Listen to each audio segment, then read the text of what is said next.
हम लोग अभी 2-2.5 महीने पहले 3 महीने पहले आपके छत्तीसगढ़ में ये सारंगगढ़ में कथा की है। यीशु महाराज जब कथा यात्रा है, कभी बहुत बड़े बड़े शहरों में, कभी गांव में, कभी उस सब चलता रहता है। तो पहुंचे तो वहाँ एक रायपुर के ही सेठ श्रीमंत पहुंचे। हमने कहा वाह सेठ जी, बड़ी मौज होगी आपके जीवन में तो, क्योंकि 2-2 3-3 फैक्ट्री के मालिक हैं। बोले महाराज 1 मिनट के लिए भी चैन नहीं है, भोजन को समय पे भोजन नहीं कर पा। तो मैंने कहा क्यों?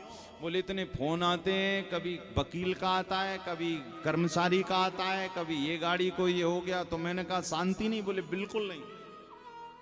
तो हमने कहा इसका मतलब करोड़पति बनने में भी आनंद नहीं? बोले बिल्कुल नहीं आनंद। जितना बोले भगवत कृपा से मिल जाए वो अलग बात है, किंतु हम तो 24 घंटे भोजन तक नहीं कर पाते हैं। और तो और रात्रि को इतना टेंशन होता है कि नींद भी नहीं आती।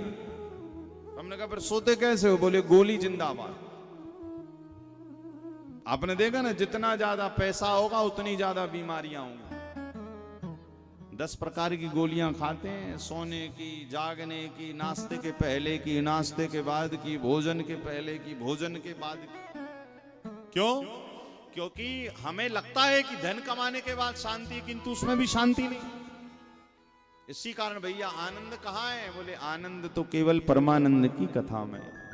जो यहाँ पर बैठे इस समय पर, तो यूं समझो कि आतर गांव में ही आनंद है, बाकी तो सब भटक रहे हैं भाई। और वो उन्हीं के जीवन में आनंद जो यहाँ बैठे हैं। कई के तो घरों तक आवाज जा रही होगी लाउड स्पीकर से, तो सोच रहे होंगे अरे महाराज पंडाल में क्यों जाना, घर में ही बैठकर सुन लो। उनको आनंद नहीं आएगा जब तक इस पंडाल में नहीं पधारेंगे। ठाकुर जी कह रहे भैया हम इतनी दूर से तुम्हारे गांव आए और तुम अपने घर से निकल कर नहीं आ पा रहे, बताओ। तो आनंद किसके जीवन में है? बोले जिसके जीवन में हरि का संबंध है उसके जीवन में आनंद, आराम है, आनंद है। तो इसी कारण भागवत में सत धन चित धन आनंद बराबर सच्चिदानंद। जीवन में सुख नहीं मांगी प्रभु से कभी, क्योंकि सुख यदि मांगेंगे तो फिर सुख का उल्टा दुख आएगा ही। ये बिल्कुल प्रत्यक्ष सत्य बात है। जीवन में दुख बहुत दिन तक रह नहीं सकता, जीवन में सुख बहुत दिन तक रह नहीं सकता। इन दोनों से परे यदि कुछ है तो वो है आनंद। और भगवान राम से पूछा गया कि प्रभु आप रहते कहाँ हो, या जो आपकी कथा सुनता आप उसको देते क्या हो? तो भगवान राम ने क्या कहा कि जो आनंद सिंधु सुख राशि स्वीकरते त्रैलोक्य सुपासी। जो आनंद सिंधु यानी समुद्र, जो आनंद सिंधु सुख राशि, जो आनंद के समुद्र में रहते हैं, ऐसे भगवान हरि।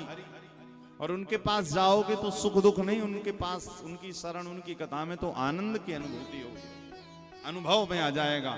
और जब आनंद अनुभव में आ जाएगा तो फिर आपके घर में नमक रोटी है कि हलवा पूड़ी है, इस बात से आप ना तो सुखी होगे ना तो दुखी होगे। आप तो इसी भाव में रहोगे जो भी है हरि की कृपा से।